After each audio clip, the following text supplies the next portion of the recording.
Good morning class 4। आज हम पढ़ेंगे हिंदी का पाठ 5, हिंदी फर्स्ट का।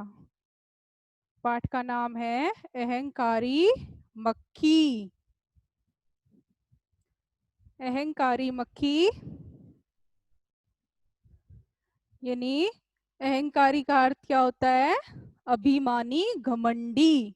इसके अर्थ होते हैं कि जब कोई थोड़ा सा प्रोत्साहन पाकर या थोड़े सी उन्नति पाकर हम जब अभिमान हम में आ जाता है तो वह अभिमान कहलाता है और वह घमंड कहलाता है, जिसका नतीजा अंत में बुरा ही होता है। तो इस कहानी को पढ़कर हमें यही शिक्षा मिलेगी। जंगल में एक शेर भोजन करके आराम कर रहा था। इतने में एक मक्खी उड़ती उड़ती वहां आ पहुंची। मक्खी शेर के कान के पास भिनभिनाने करने लगी। यानी एक जंगल में शेर था, तो वह वहां पे भोजन करके आराम कर रहा था, सो रहा था। तो मक्खी इतनी सी तो होती है, उड़ती उड़ती आकर उसके कान के पास आवाज करने लगी, शोर करने लगी। तो शेर को बहुत मुश्किल से नींद आई थी। उसने अपना पंजा उठाया तो मक्खी उड़ गई, लेकिन मक्खी ने फिर शेर के कान में भिनभिनाना शुरू कर दिया। शेर को बहुत गुस्सा आया। तो शेर नींद में सोया ही था, उसको नींद आई थी। तो मक्खी उसने जब वो मक्खी कान के पास भिनभिनाती है तो अपन नींद में ऐसे उसको उड़ाने की कोशिश करते हैं, वैसे ही उसने पंजा उठा के उसको उड़ा दिया एक बार तो। लेकिन फिर वापस वह आ गई और कान के पास भिनभिनाने लगी। तो इससे शेर बहुत ही गुस्सा हुआ। वह दहाड़ा, यानी शेर जब गुस्सा होता है तो क्या करता है? दहाड़ता है। शेर की आवाज होती है, अरे मक्खी दूर हट, वरना तुझे अभी जान से मार डालूंगा। तो दहाड़ करके मतलब क्या, मक्खी को क्या देता है वो? मक्खी को डांट लगाता है कि मक्खी दूर हट जा, नहीं तो मैं तुझे मार डालूंगा। तो मक्खी छोटी सी होती है तो वह धीरे से बोलती है। मक्खी ने धीरे से कहा, छी छी, जंगल के राजा के मुंह से ऐसी भाषा कहीं शोभा देती है? मतलब उसी को जंगल का शेर बताते हुए कहती है कि तुम जो जंगल के शेर कहलाते हो, वह इतने छोटे से जीव मतलब मुझ जैसी मक्खी को मारने के लिए कह रहा है? ऐसा कोई शोभा देता है बड़े आदमी को? तो शेर का गुस्सा बढ़ गया, यानी यह सुनकर फिर उसका गुस्सा और बढ़ गया। उसने कहा, एक तो मुझे सोने नहीं देती, ऊपर से मेरे सामने जवाब देती है। चुप हो जा, वरना अभी। यानी शेर क्या कहता है कि शेर की नींद उसने उड़ा दी थी, है ना? तो इससे वह गुस्सा था। तो वह उसको कहता है, एक तो मेरी नींद उड़ा दी, ऊपर से मुझे मतलब भाषण और दे रही हो कि चुप हो जाओ वरना अभी, यानी अभी कुछ कर दूंगा मैं। इतने में मक्खी बोली, वरना क्या कर लोगे? मैं क्या तुमसे डर जाऊंगी? तो तुमसे भी लड़ सकती हूँ, हिम्मत हो तो आ जाओ। यानी उसने कह दिया कि मैं डरूंगी नहीं, आ जाओ, मैं सामना करने के लिए तैयार खड़ी हूँ। तुम सोचते हो कि मैं डर जाऊंगी? नहीं, मैं बिल्कुल नहीं डरूंगी। हिम्मत हो तो आ जाओ, यानी सामना करना हो तो आ जाओ। शेर आग बबूला हो उठा। उसने कान के पास पंजा मारा, यानी वह कान पर बैठी उसके। तो शेर ने कान पर जोर से पंजा मारा। मक्खी तो उड़ गई पर कान छिल गया। अब वह पंजा किसके लगा? जा करके खुद के ही कान पर लगा। तो जिससे मक्खी तो उड़ गई थी और उसके खुद के ही कान पे पंजे की लग गई। मक्खी उड़कर शेर की नाक पर बैठी। दूसरी बार कहाँ बैठी मक्खी? नाक पर बैठी। तो उसने मक्खी को फिर पंजा मारा, फिर पंजा उठाया और फिर मारने लगा नाक पर। तो अब जाके कहाँ लगा? मक्खी उड़ गई, अब की बार शेर की नाक छिल गई। यानी अब फिर से जब उसने पंजा उठाया मारने लगा, तो वह नाक पर से तो मक्खी तो उड़ जाती है और उसके नाक पर खुद के पंजे से फिर लग जाती है। फिर वह घायल होता है। मक्खी शेर के माथे पर बैठती है, यानी वह लड़ने के लिए तैयार है, देख लो, हार नहीं मानेगी। मक्खी शेर के माथे पर बैठती, कभी गाल पर तो कभी गर्दन पर। शेर पंजा मारता रहता और खुद को घायल करता जाता, यानी उसको चोट पहुंचाने की कोशिश के चक्कर में वह उसने बार बार हर जगह खुद को ही चोट पहुंचाई, खुद ही घायल होता रहा। मक्खी तो फट से उड़ जाती, उसको कितना समय लगता है। घायल होकर शेर थक गया, यानी इतना उसने खुद को चोट पहुंचा ली थी कि वह अब घायल हो चुका था, बिल्कुल थक चुका था। वह बोला, मक्खी बहन, अब मुझे छोड़ो, मैं हारा और तुम जीती, बस। यानी अब उसने मान लिया शेर ने कि मक्खी तुम जीत गई और मैं अपनी हार मानता हूं तुमसे। मक्खी घमंड में चूर होकर उड़ती उड़ती आगे बढ़ गई। अब मक्खी को क्या है, क्योंकि जंगल का राजा शेर को उसने हराया था, तो उसमें घमंड आ जाता है। तो वह घमंडी होकर चूर होकर आगे बढ़ती गई। सामने एक हाथी मिला। अब जंगल में जब आगे चली तो उसे कौन मिला, हाथी। मक्खी ने कहा, अरे हाथी, मुझे प्रणाम कर, मैंने जंगल के राजा शेर के छक्के छुड़ा दिए, मतलब उसको भी मैंने हरा दिया है, थका थका कर चूर कर दिया है ना। तो उसको भी मैं घायल करके आई हूँ, चोट पहुंचा कर आई हूँ, तो मुझको प्रणाम कर, हाथी से कहती है वह।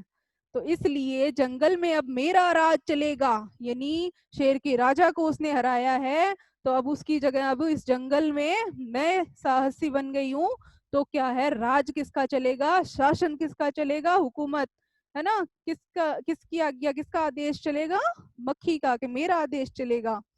तो हाथी ने सोचा, इस पागल मक्खी से बहस करने में कौन समय बर्बाद करे, बर्बाद मतलब व्यर्थ गंवाए, कौन व्यर्थ समय खर्च करे, कि इस मक्खी से कौन कौन बहस करेगा। हाथी ने सूंड ऊपर उठाकर मक्खी को प्रणाम किया, यानी हाथी उसके मुंह नहीं लगता, यानी उससे कोई ज्यादा कासुनी नहीं करता है, वह उसको सूंड उठाकर आराम से प्रणाम कर देता। हाथी मस्त जीव ही मस्त होता है ना, तो वह मस्ती में ही रहता है। तो वह किसी से बहस करना नहीं चाहता, इसलिए उसने प्रणाम कर दिया और अपना रास्ते में आगे निकल जाता है और आगे बढ़ गया। सामने से आ रही लोमड़ी ने सब देखा, यानी ये सब कौन देख रहा था, जो उसने शेर के साथ किया मक्खी ने, बाद में आगे जाकर हाथी के साथ किया, ये सब लोमड़ी उसको देख रही थी जंगल में। तो लोमड़ी मंद मंद मुस्कुराने लगी और मक्खी को सबक सिखाने की युक्ति सोचने लगी। युक्ति यानी उपाय की तरकीब सोचने लगी कि कैसे मैं उसको सबक सिखाऊं। ये तो बहुत घमंड में चूर हो गई है कि पहले उसने हाथी को हरा दिया, पहले उसने शेर को हराया, और अब वह हाथी को कह रही है प्रणाम कर, जंगल में मेरा राज चलेगा। तो इस तरह तो ये तो बहुत घमंडी हो गई है। तो उसने कोई तरकीब सोचनी चाहिए कि कैसे मैं इसको सबक सिखाऊं, है ना, कि कैसे मैं उसे किए की सजा दूं उसके। इतने में मक्खी ने लोमड़ी से कहा, अरे लोमड़ी, चल मुझे प्रणाम कर। अब वह लोमड़ी के सामने आके खड़ी हो गई मक्खी की, और लोमड़ी से कहा कि लोमड़ी, तू भी मुझे प्रणाम कर, मैंने जंगल के राजा शेर और विशालकाय हाथी को भी हराया है, यानी जंगल का राजा कहलाने वाला शेर और विशालकाय यानी बड़े शरीर वाला, विशाल काय वही होता है, विशाल यानी बड़ा, ठीक है। तो विशाल का यानी बहुत ही बड़ा हाथी जो है जंगल का, उसको भी मैंने हराया है। लोमड़ी ने उसे प्रणाम किया, तो लोमड़ी भी चालाक होती है, उसने उसे प्रणाम किया। फिर धीरे से बोली, धन्य हो मक्खी रानी, धन्य हो, यानी उसको खुश करने के लिए वह कह देती है कि हे लोमड़ी रानी, आपकी बहुत बहुत धन्य हो, आप बहुत बहुत धन्य हो, ठीक है। यानी उसको खुश करने के चक्कर में वह उसको प्रणाम भी करती है और प्रशंसा के शब्द भी उसको कह देती है। लेकिन उधर जो मकड़ी दिखाई दे रही है ना, वह आपको घमंडी कह रही थी। यानी उसने उपाय जो क्या सोचा, उसने उपाय ऐसा सोचा कि मुझे भी उससे बहस नहीं करनी पड़े, प्रणाम कर दिया। और कहती है कि वह जो वहां मकड़ी बैठी है ना दीवार पर, तो वह आपको घमंडी कह रही थी। जिससे क्या हुआ, यह सुनकर मक्खी गुस्से से लाल पीली हो गई। यानी लाल पीला हो जाना यानी बहुत ज्यादा गुस्सा करना। गुस्सा इसलिए आया कि कैसे उस मकड़ी की इतनी हिम्मत कि मुझे घमंडी कहे, इसलिए उसको गुस्सा आया। तो उसको गुस्सा उस मकड़ी पर आया। मक्खी बोली, उस मकड़ी को तो मैं यूं खत्म कर दूंगी। तो उसको गुस्सा आया तो गुस्से में क्या बोलती है कि वो मकड़ी, उसकी इतनी हिम्मत मुझे घमंडी कह दे, उसको तो मैं यूं खत्म कर दूंगी, यूं 2 मिनट में।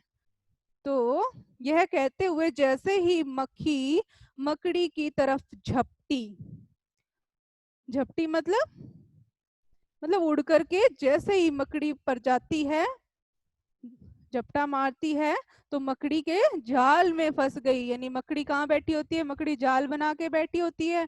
उस जाल के पास यदि कोई भी मक्खी मच्छर उड़ता हुआ चला जाए तो वहां से बाहर नहीं निकल पाता, वह वहां फंस जाता है। यह देखकर लोमड़ी मंद मंद मुस्कुराती हुई वहां से चली गई। और घमंडी की यही दुर्दशा होती है। यानी कि जब वह झपटा मार करके उधर गई उस मकड़ी को सबक सिखाने, तो सबक किसको मिला, उसको खुद को मिला। वह खुद जाके उसमें फंस गई और जितना निकलने की कोशिश करती वह उसमें ज्यादा से ज्यादा फंसती चली जाती। तो इस तरह ज्यादा घमंड करने पर, है ना, ज्यादा घमंड करने पर क्या होता है, यही दुर्दशा होती है जो यहाँ पर किसकी हुई, मक्खी की हुई। इसलिए हमें कभी भी थोड़ा सा संतुष्टि पाकर या कभी भी थोड़ी वस्तु प्राप्त करके उस पर ज्यादा घमंड नहीं करना चाहिए। घमंड आदमी को हमेशा उन्नति की ओर नहीं ले जाता, इससे जीवन में दुर्दशा ही मिलती है, दुर्दशा ही होती है जो यहाँ पर उसकी मक्खी की हुई थी। तो कठिन शब्द क्या हुए, जैसे अहंकारी, घमंडी, अभिमानी और राज, शासन, युक्ति मतलब कि उपाय। ठीक है। तो कहानी में घमंडी कौन था, यस, मक्खी। मक्खी घमंडी होती है। मक्खी को सबक किसने सिखाया था, सबक कौन सिखाता है मक्खी को, वेरी गुड, लोमड़ी। लोमड़ी सबक सिखाती है क्योंकि लोमड़ी बहुत चालाक होती है। और हाथी ने क्या सोचकर मक्खी को प्रणाम किया, हाँ, कि पागल मक्खी से कौन बहस करे। Okay, very good.